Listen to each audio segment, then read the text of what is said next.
focus of our future work. I have therefore decided earlier that I will deliver a more focused policy address in full this year, and compile a new document entitled Policy Address Supplement to comprehensively account for the work progress and commitments of the current term government. Although Hong Kong has been undergoing unprecedented unrest in the past 4 months, I've chosen to present this policy address on the scheduled date as planned, and accordingly held over 50 consultation sessions with a view to responding to the aspirations of the community.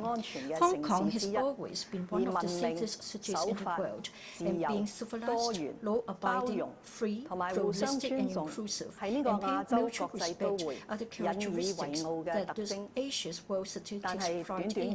Yet in just a few months, the areas affected by the social conflict arising from opposition to the government's amendment of the Fugitive Offenders Ordinance have become more extensive. Over 400 demonstrations, processions and rallies took place in various districts in the past 4 months, and more often than not, they ended up in violent protests, causing injuries to more than 1,100 people and the arrest of over 2,200. A handful of rioters initiated attacks and sabotages in an organized and planned manner. They doxed and beat people holding different views, spreading chaos and fear in Hong Kong, and seriously disrupting people's daily lives. Employees of all trades and sectors, as well as small, medium and large businesses alike, are deeply worried about the prospect of Hong Kong. People are asking, will Hong Kong return to normal? Is Hong Kong still a place we can live in peace? Many sectors of our society have condemned the radical acts of rioters and supported the government to strictly enforce the law to end violence. Various sectors have appealed to people with different political views to put aside differences, stop violence as soon as possible, and restore calm in society. Apart from curbing illegal acts, supporting law enforcement by the police force, and ensuring that government departments and public organizations will make full effort to reduce the impact on citizens, the government strives to pursue other courses of action with a view to getting out of this impasse together with the community. More than a month ago, I announced the introduction of 4 actions, which included launching a diversified dialogue platform with a view to finding a way out for Hong Kong. The policy address delivered today outlines various measures to deal with issues of greatest public concern. Later, I will invite community leaders, experts and academics to conduct an in-depth and independent examination of the social conflicts in Hong Kong and the deep-seated problems that must be addressed. I will adhere to the following principles related in the handling of the current major crisis or continuing to discharge our government's responsibilities. First, we'll adhere to one country, two systems, and safeguard the rights and freedoms protected by the basic law. However, any act that advocates Hong Kong's independence and threatens the country's sovereignty, security and development interests will not be tolerated. In the 22 years since Hong Kong returned to the mainland, one country, two systems has proven to be the best system for ensuring the long-term prosperity and stability of Hong Kong. Our national leaders have made it clear on many occasions that one country, two systems is a long-term national strategy in line with the fundamental interests of our country. The successful implementation of one country, two systems is the common aspiration of our country, Hong Kong, and the people of two places. Despite the stormy times and overwhelming difficulties Hong Kong is experiencing, I believe that so long as we accurately adhere to the principle of one country, two systems, we'll be able to get out of the impasse. Second, the rule of law, which is the cornerstone of our success, is a core value of paramount importance to Hong Kong. We must make every effort to safeguard the rule of law. The integral components of the rule of law: a law-abiding population, strict and impartial enforcement of the laws, independent prosecutorial power, and judicial independence must be respected by all and not be undermined.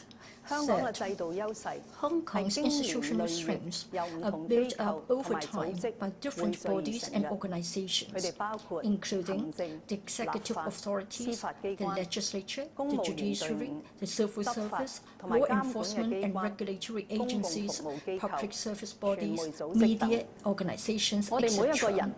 Each and every one of us has the responsibility to protect these strengths and prevent them from being eroded. I would like to take this opportunity to thank everyone who has stood fast in their positions during the confrontations in recent months, including staff members of various organizations, in particular police officers, staff of the MTR Corporation Limited and Airport Authority, maintenance and cleaning workers, as well as numerous Hong Kong citizens who silently stand guard over Hong Kong. With their contribution and hard work, Hong Kong is able to keep functioning. Being an open and free city, Hong Kong has always upheld the principles of inclusiveness, integration, and mutual respect, and has been resolving disputes by peaceful and rational means. Owing to our adherence to such values, Hong Kong has won recognition and respect in the international community. While we respect different opinions and understand people's enthusiasm in fighting for justice and rights, I believe our society will agree that continued violence and spread of hatred will erode the core values of Hong Kong, disrupt social peace, and undermine the excellent systems that took years of efforts to build. I therefore appeal to every Hong Kong citizen to cherish the city in which we all have a share, and to safeguard the core values we uphold, so that Hong Kong can return to calmness. Although we have not had enough time to prepare for this year's policy address, we still managed to put forward over 220 new initiatives, albeit some are in the form of policy directions or possible options. We stand ready to listen to people's views and to enrich or adjust the contents and details of our policies. Moreover, in view of the social situation this year, we adopt the approach of launching initiatives once they are ready, be it providing support to alleviate the impact of economic downturn or improving people's livelihood further. The Financial Secretary has announced in August and September a series of measures to support enterprises, safeguard jobs, and relieve people's financial burden. The relevant directors of bureaus have also announced in advance of the policy address various new measures, including enhancing childcare services, supporting sports development, enhancing financial support to help owners maintain their old buildings, strengthening response measures against influenza, and providing subsidies for the installation of electric vehicle charging facilities in private buildings. As such, I will only focus on 4 aspects of work, namely housing, land supply, improving people's livelihood, and economic development. Housing is the toughest livelihood issue facing Hong Kong. It is also a source of public grievances. I've never taken this matter lightly.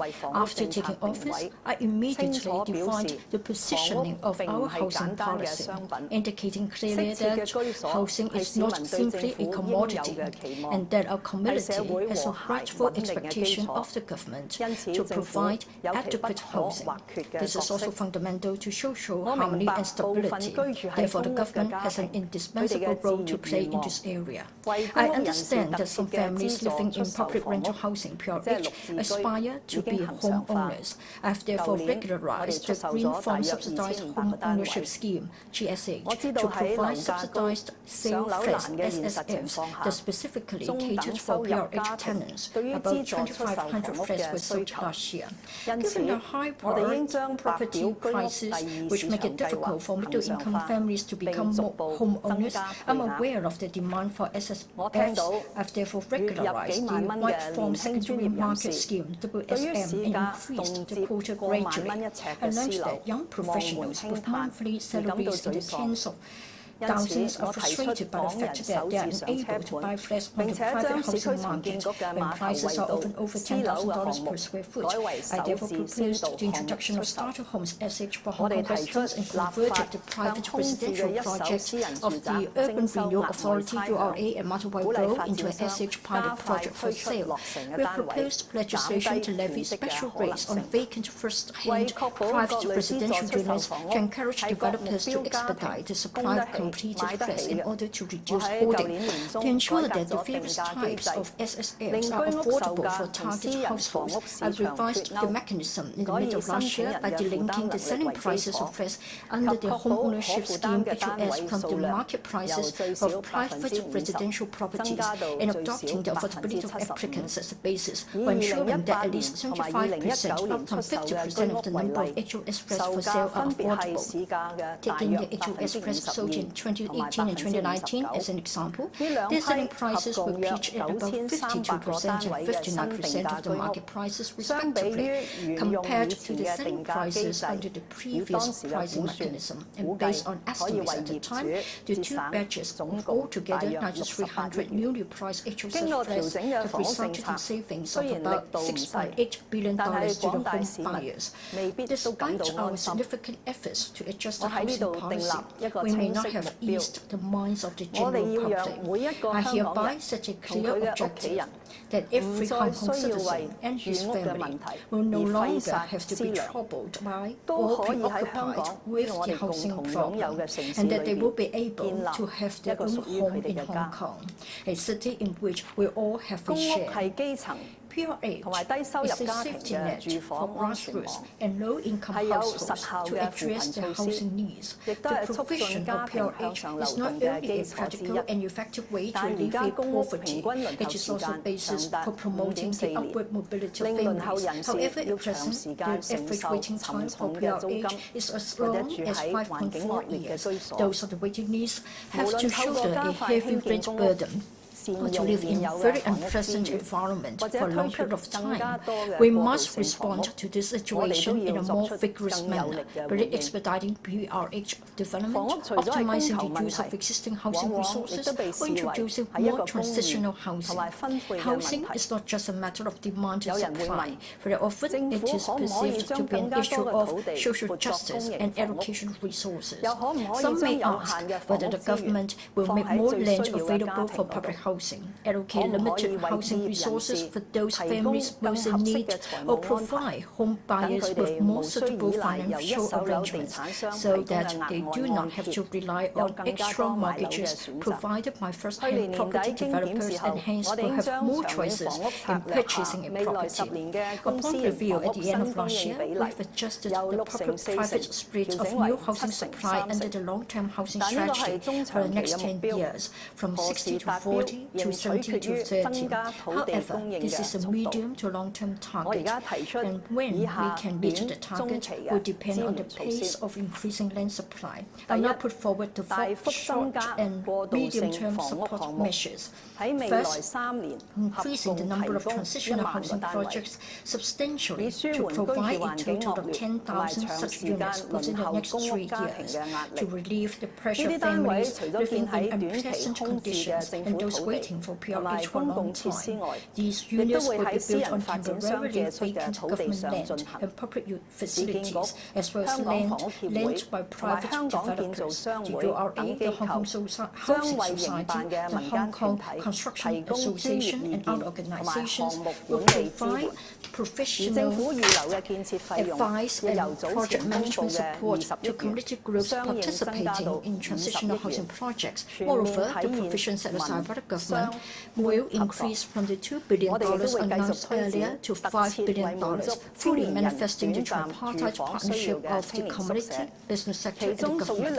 We'll also continue to take forward the youth hostel projects that specifically cater for the short-term accommodation needs of young people, among which 2 projects providing 1,760 places will be completed in the coming 2 years, while another 5 providing 1,600 places are in progress.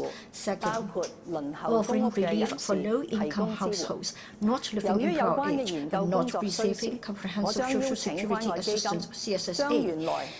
including people on the PRH waiting list, for providing a cash allowance. As it takes time to devise a scheme to provide a cash allowance on a regular basis, I'll invite the Community Care Fund to launch 2 rounds of one-off living subsidy for the above-mentioned low-income households in the next financial year, the first round of which was announced as part of the relief measures. This will allow us time to complete the relevant study towards the end of 2020.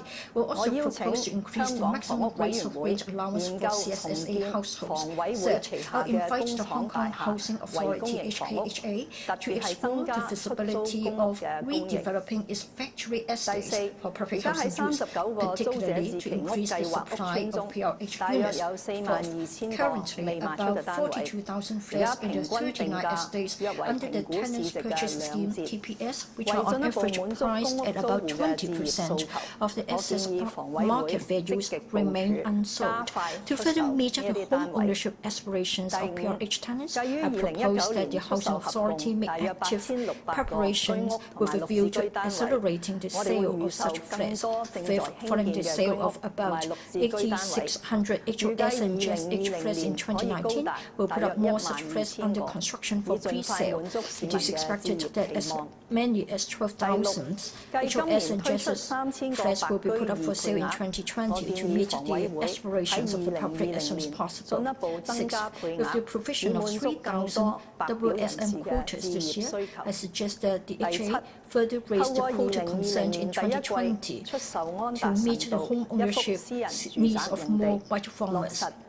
Seventh, we'll put up a private residential site on Anderson Road for sale in the first quarter of 2020 for the second SH pilot project. In addition to building private housing units, the developer will be required under the land sale conditions to offer about 1,000 SH units for sale at below market prices to eligible applicants. Eighth, I will entrust the URA with a new mission to actively provide more SH or other types of SSFs in its redevelopment projects in light of the successful implementation of its first SH project at Martawai Road early this year. The government will provide resources as appropriate to enable URA to continue carrying out its urban renewal mission. Ninth, I announced in my policy address last year that the URA will be invited to assist in redeveloping sites under the Civil Servants Cooperative Building Society Scheme (CBS). URA has already identified 2 clusters of sites involving more than 30 CBS buildings in Kowloon City, suitable for redevelopment as a pilot project. URA plans to announce early next year the commencement of the redevelopment of such buildings to maximize the development potential of the sites. Some of the resumed land will be earmarked for public housing, and the total number of public and private flats after redevelopment is estimated to be 5 times the existing number. And 10th, to provide assistance to the first-time home buyers, we will raise the cap on the value of the properties under the mortgage insurance program of the HKMC Insurance Limited. For a first-time home buyer, that is a person without any residential property in Hong Kong at the time of application, the cap on the value of a property eligible for a mortgage loan of maximum cover of 90% loan-to-value LTV ratio will be raised from the existing $4 million to $8 million. For a property eligible for a mortgage loan of maximum cover of 80% LTV ratio, the cap on its value will be raised from $6 to $10 million, including the self-occupied flat for flat. During the policy address consultation sessions and public discussion in recent months, I've taken note of the views for relaunch of TPS and redevelopment of aged PRH estates. I have no in-principle objection to these 2 proposals, which can meet the home ownership aspirations of PRH tenants, improve their living conditions, and increase housing supplies through redevelopment. Yet the implementation will reduce the number of PRH units available for allocation in the short term, which will inevitably lengthen the waiting time for PRH applicant families. Given the current acute short supply of PRH units and the need to deploy housing resources in an effective manner, It is difficult to implement these proposals for the time being. However, when we have more certainty on the overall public housing supply, I will ask HA to look into the matter seriously. I turn to land supply. To meet the keen housing demands of the public, we have to increase the supply of land for housing development in a persistent manner. After the Task Force on Land Supply, Task Force launched a public engagement exercise on land supply and submitted a comprehensive report at the end of last year. The government announced the full acceptance of the Task Force recommendations, which included a multi-pronged strategy to increase land supply. While social disputes in recent months have hindered implementation work, these have prompted me to reflect on the issue more deeply and come to the view that the government team must make bolder decisions and overcome all difficulties with determination and resolve to restore public confidence in the government's tackling of these thorny problems. In respect of the policy direction on land supply, I propose a government-led approach for the planning of land use and infrastructure and to resume the required private land for established public purposes, so the members of the public can see that the government is using its full strength to develop land in the short, medium and long term for our people. Specifically, we will expedite our planning work and resume 3 types of private land wholly for public housing, including PRH, GSH, HOS, SH, and related infrastructure development by invoking the Lands Resumption Ordinance and other applicable ordinances. First, above 450 hectares of brownfield sites in the new territories, which may have development potential but have not been covered by new development areas, NDAs, or other development projects. These sites are mostly private land, larger in size and located nearer to existing new towns and major highways, including brownfield sites in Pingshan and Lamte.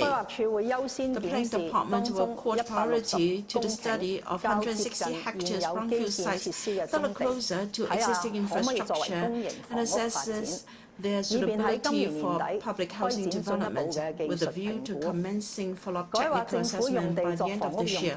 Rezoning government land for housing has been one of the major sources of housing land supply in recent years. However, my proposal to adopt a more focused approach for rezoning private land for public housing development and then exercising public power to resume private land for public purpose is indeed a breakthrough in thinking. Second, to resume private land, which is zoned for high-density housing development in statutory outline zoning plan, but without any development plans due to various reasons, such as fragmented ownership, infrastructural constraints, and assessed to be suitable for public housing development. And 3, to resume urban private land in Chakolin Village, Aochewan Village, and Chukyuan United Village suitable for high-density housing development, with a view to expediting the development of these 7 hectares of urban sites and rebuilding a new community, mainly comprising public housing. The living environment of residents in the squatter areas will also be improved with compensation and housing to be provided in accordance with the prevailing policy.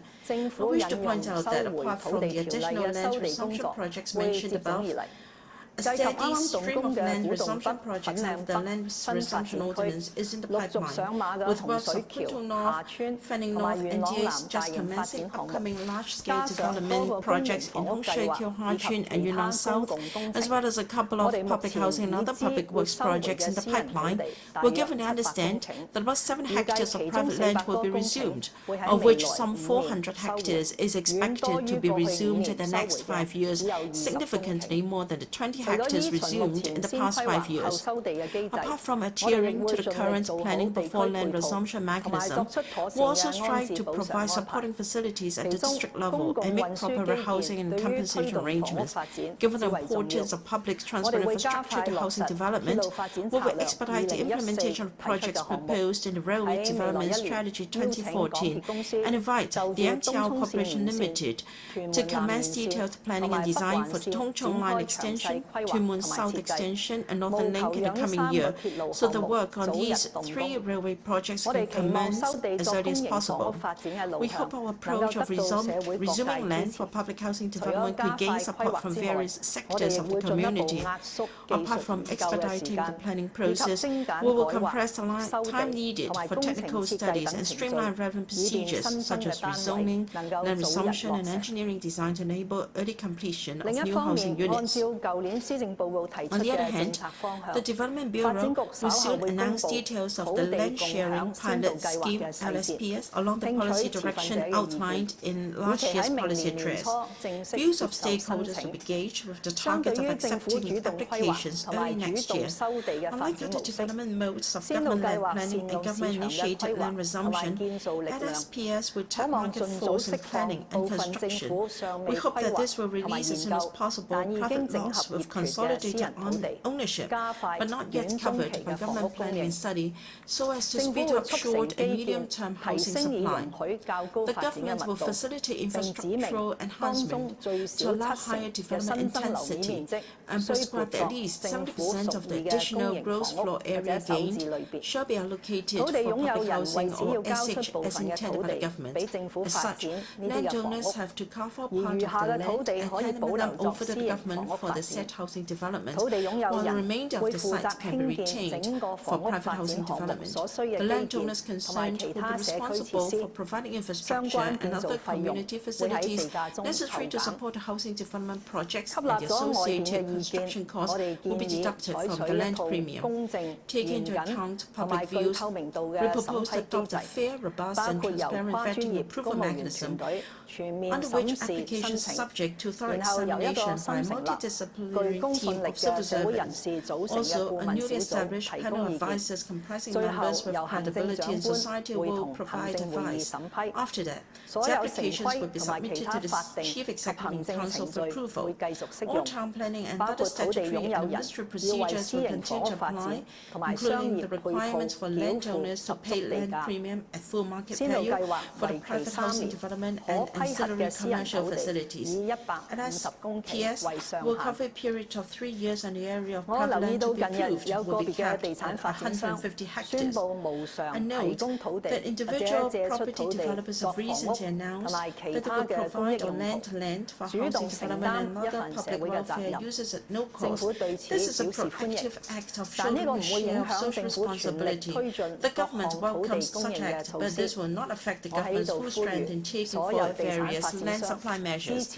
I appeal to all property developers to support the government in developing the land for public housing or SH through the application of the Lands Resumption Ordinance and LSPS to make active contributions towards easing the housing problem of Hong Kong people.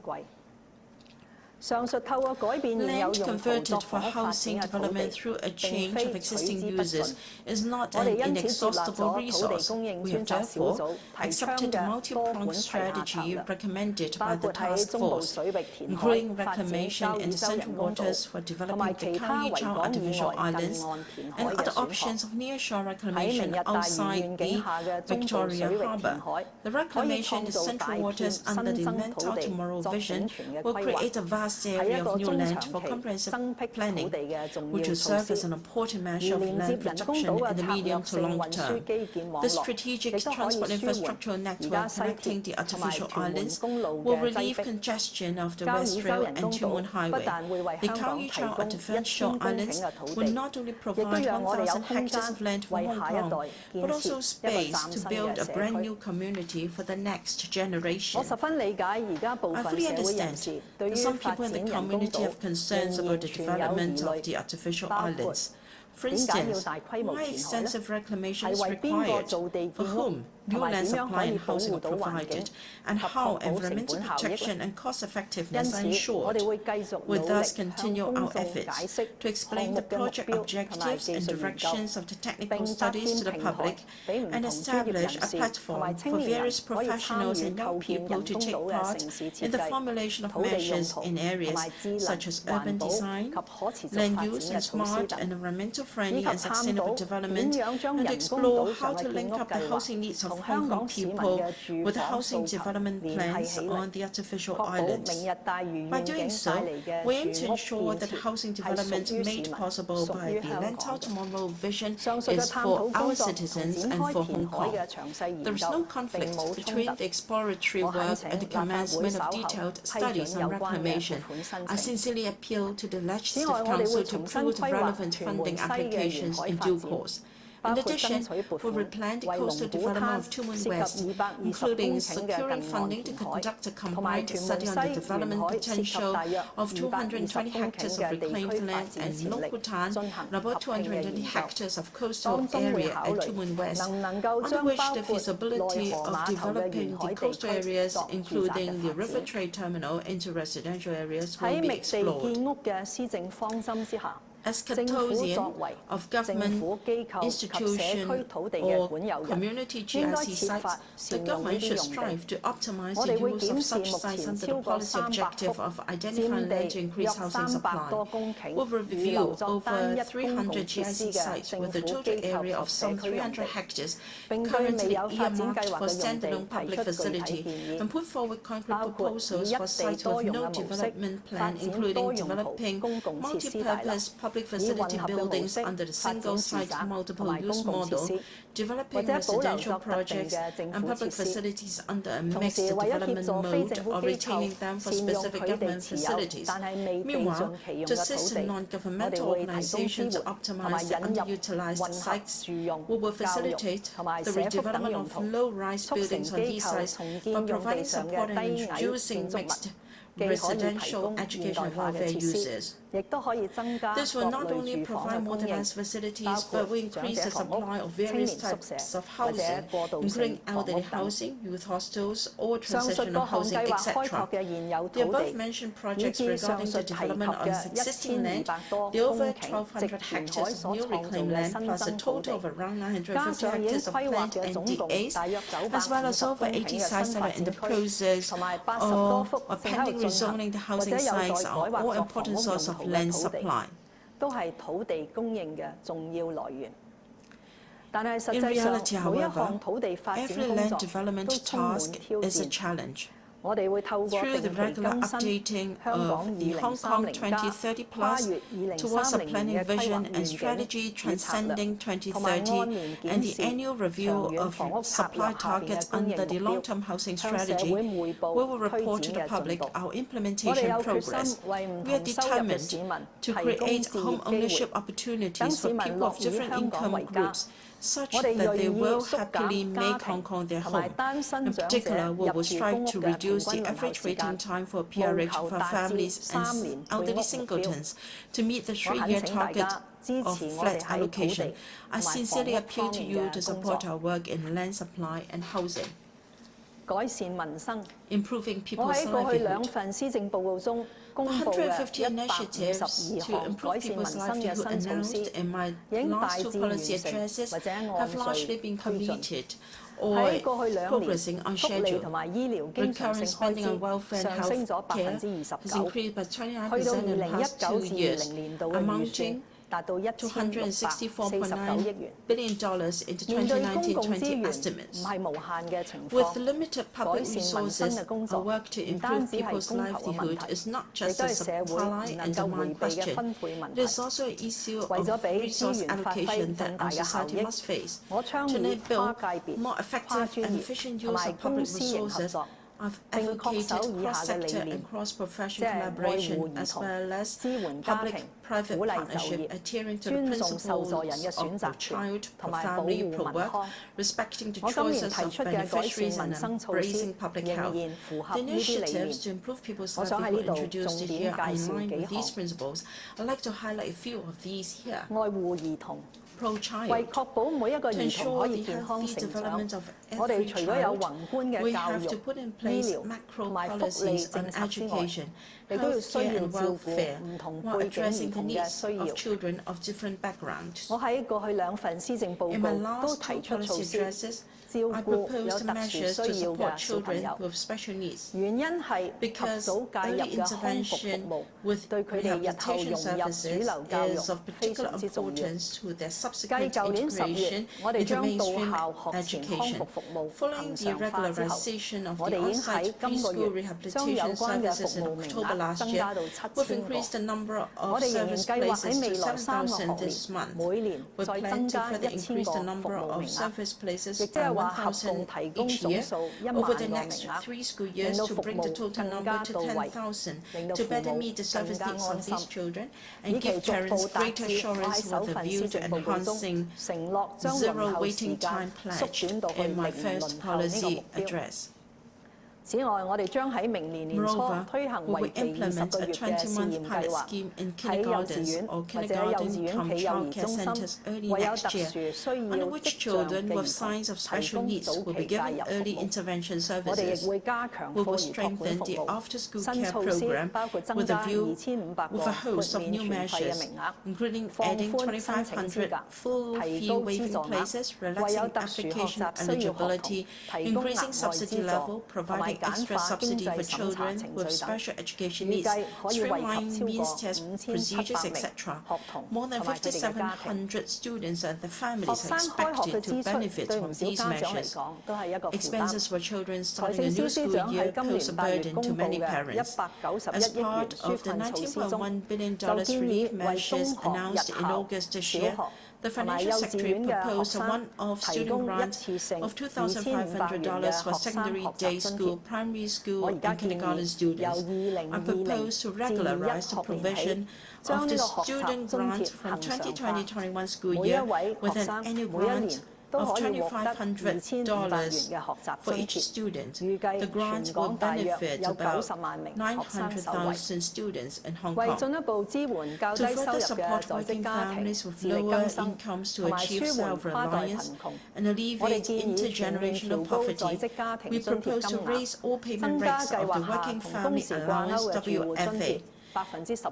There will be a 16.7%, 25% increase in the working hour-linked household allowance under the scheme, while the child allowance will be raised substantially by 40%. Taking a 4-person household with 2 eligible children as an example, the maximum level of allowance under the WFA scheme will increase by over 30% from the existing $3,200 per month to $4,200 per month.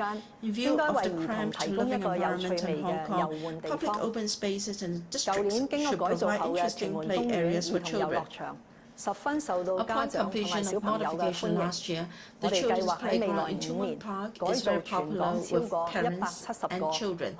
We plan to modify more than 170 public play spaces managed by the Leisure and Cultural Services Department (LCSD) over the next 5 years to make the facilities more innovative and fun while meeting the needs of residents. LCSD will encourage and promote community participation and public engagement in the process of modifying these facilities. Embracing public health. Hong Kong's public health care system is under enormous pressure due to an aging population and the increasing prevalence of chronic and complex diseases. Meanwhile, members of the public are most relying on treatment-oriented healthcare services. In a bid to shift the emphasis of the present healthcare system and people's mindset from treatment-oriented to prevention-focused, I propose in my last policy address to set up district healthcare centres (DHCs) in all 18 districts to provide primary healthcare services through medical social collaboration and private-public partnership. The aim is to enhance the public's capability in self-management of health and provide support for the chronically ill. The first DHC in Kwai Chung district has commenced operation at the end of last month and will expedite the setting up of DHCs in all 18 districts. It is expected within the term of the current government. DHCs in 6 more districts and interim DHCs express in the remaining 18 districts will be established to provide health promotion, consultation, and chronic disease care services. 為加強對不常見疾病患者嘅支援，政府同埋醫院管理局計劃逐步推出一系列針對性嘅措施，包括研究就個別不常見疾病建立資料庫，以輔助臨床診斷同埋治療，投放資源促進相關科研嘅發展，以及加強公眾對於不常見疾病嘅認知。我哋亦都會透過撒瑪利亞基金同埋關愛基金加強支援不常見疾病同埋癌症病人嘅藥物治療。目前因工受傷嘅工友，如果需要輪候醫管局嘅職業康復服務，往往因為輪候時間過長，影響咗佢哋嘅康復進度。我建議為建造業工人推出一個為期3年嘅先導計劃。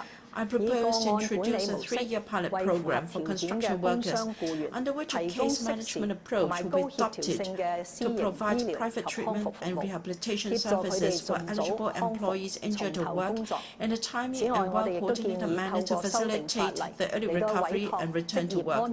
Moreover, we propose to commission the Occupational Safety and Health Council to administer the pilot program through a legislative amendment, relieving the public of commuting. When fares for public transport services are adjusted due to increasing operational costs, the public also will have to shoulder higher transport costs. We therefore propose to introduce 3 measures to alleviate the burden of transport expenses. First, we enhance the public transport fare subsidy scheme by increasing the subsidy rates from 1/4 to 1/3 of the monthly public transport expenses in excess of $400, as well as raising the subsidy cap from the existing level of $300 to $400 per month. As a result, the annual subsidy provided by the government will increase from $2.3 billion to about $3.1 billion.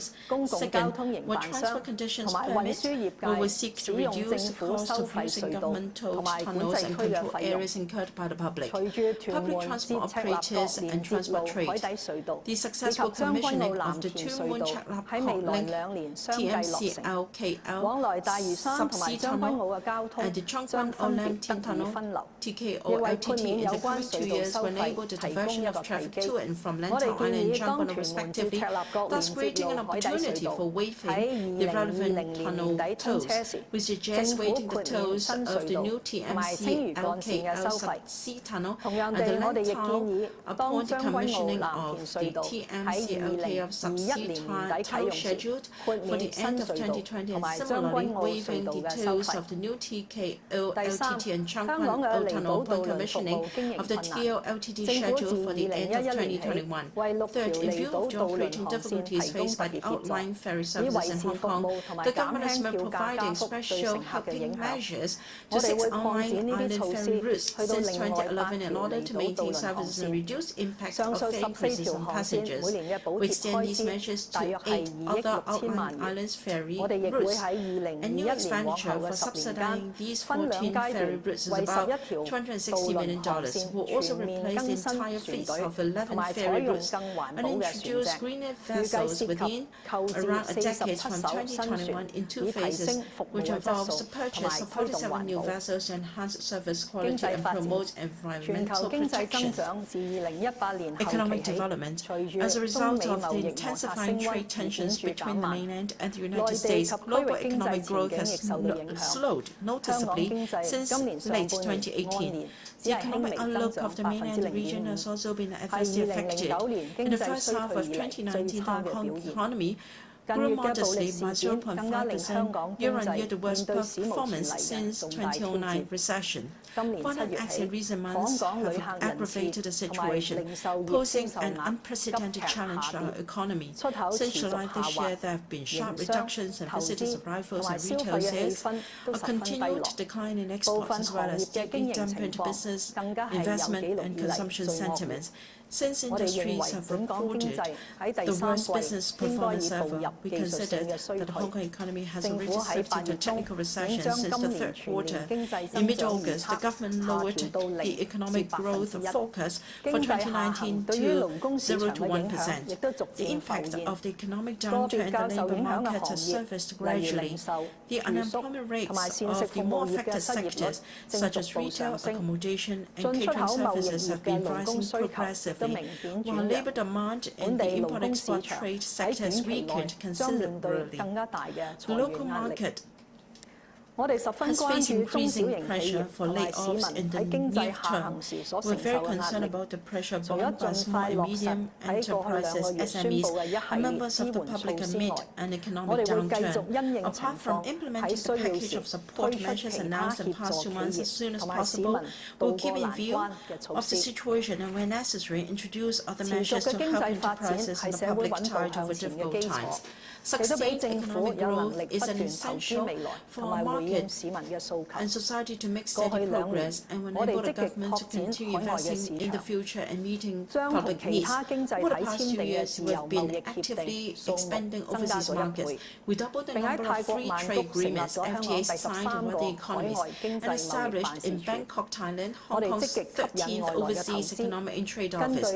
We've also made substantial efforts to attract foreign investments. According to the latest annual survey conducted by Invest Hong Kong and Census and Statistics Department, the number of businesses operations in Hong Kong with parent companies overseas or in mainland China has exceeded 9,000. Among them, 1,541 have set up regional headquarters in Hong Kong, representing a 9.1 increase over 2017. The number of startups in Hong Kong have been an even more encouraging growth of 42.8% to 3,184 during the 2-year period between 2017 and 2019. Apart from giving continuous support to our 4 traditional pillar industries, namely financial services, tourism, trading and logistics, as well as professional and other producer services, we strive to promote the development of innovation technology, cultural and creative industries, and environmental industries. While maintaining a free market economy, the government proactively plays the role of facilitator and promoter, making every effort to increase land supply, invest in nurturing talent, promote external affairs, improve the business environment, and implement tax concessions measures with a view to enhancing the competitiveness of Hong Kong. In parallel, the government capitalizes on the opportunities brought about a Royal Initiative and the development of the Guangdong-Hong Kong-Macau Greater Bay Area, with the aim of creating new growth areas for economy and opening up new markets for Hong Kong's enterprises and professional services. While Hong Kong's economy is facing both external and internal challenges, I believe our efforts of the past years will help us brave the difficulties ahead. In the face of an increasingly austere economic situation, apart from rendering assistance to Hong Kong enterprises, the promotion of products and services to mainland markets, the government is also seeking the policy support of the relevant central authorities for, among other things, tax concessions for enterprises wishing to shift from exports to domestic sales and streamlining of its approval process with a view to enhancing the competitiveness in the mainland domestic market. Meanwhile, we'll continue to explore overseas markets. We assist local enterprises and professional services to explore the BNR market. We'll organize delegations and invite mainland and Hong Kong enterprises to conduct joint promotion activities in the BNR economies and seek the policy support of the relevant central authorities to extend the incentives and facilitations currently enjoyed by mainland enterprises to Hong Kong enterprises intending to set up businesses in the mainland's overseas Economic and Trade Cooperation Zones, ETCZs, to facilitate and support Hong Kong enterprises to expand the markets in the mainland and overseas. The financial sector announced this year the injection of $2 billion into the dedicated fund on branding, upgrading, and domestic sales (BUD Fund), and $1 billion into SME Export Marketing Fund, as well as the doubling of the fund seeding to $2 billion per enterprise under the BUD Fund's mainland program and FTA program. We believe these measures will help our enterprises expand in the mainland's domestic market and support market development in economies with which Hong Kong has signed FTAs, including establishing a presence in the ETCZs in these markets. The violent incidents in the past few months have seriously damaged Hong Kong's international image and undermined its attractiveness to overseas investors. Once peace is restored, We will, in collaboration with the relevant organizations, chambers of commerce and professional bodies, devote more efforts and resources to carrying out promotional work and other effective measures to rebuild confidence in Hong Kong as soon as practicable. With our solid foundation, institutional strengths, and the opportunities accorded by our motherland, as well as the perseverance and strong adaptability of Hong Kong people, I firmly believe that Hong Kong will be able to ride out this storm and move on. Fellow citizens, as long as Hong Kong remains impeded by unresolved disputes, ongoing violence, confrontation and discord, our city cannot embark on the road to reconciliation, and people will lose faith in the future. We must reverse the prevalent pessimistic sentiments and stop the disorderly behavior. We have to put aside differences and stop attacking each other so that we could sail again, based on the values upheld by all. With the following strengths, we'll still be able to sail through adversities.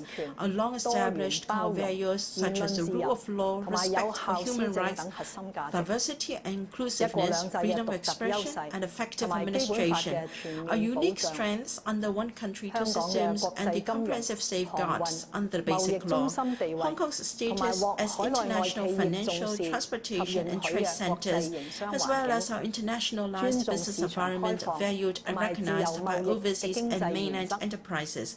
The economic principles which respect open markets and free trade, public institutions with distinctive functions and a pool of excellent talent, and Hong Kong's people's pragmatism and rationality, as well as Hong Kong, as well as our mutual help and can-do spirit. In the past 2 years, the government also forged ahead with the development of the innovation technology industry, widely use public funds to invest for the future, develop external affairs, and liaise with various trades to jointly chart our future. Although Hong Kong is now facing the most formidable challenge since our return to the motherland, I believe the efforts made to lay the solid foundation of Hong Kong will not be wasted, as long as we have unwavering confidence, adhere to the one country, two systems principle, stop violence in accordance with the law, and restore social order as early as possible.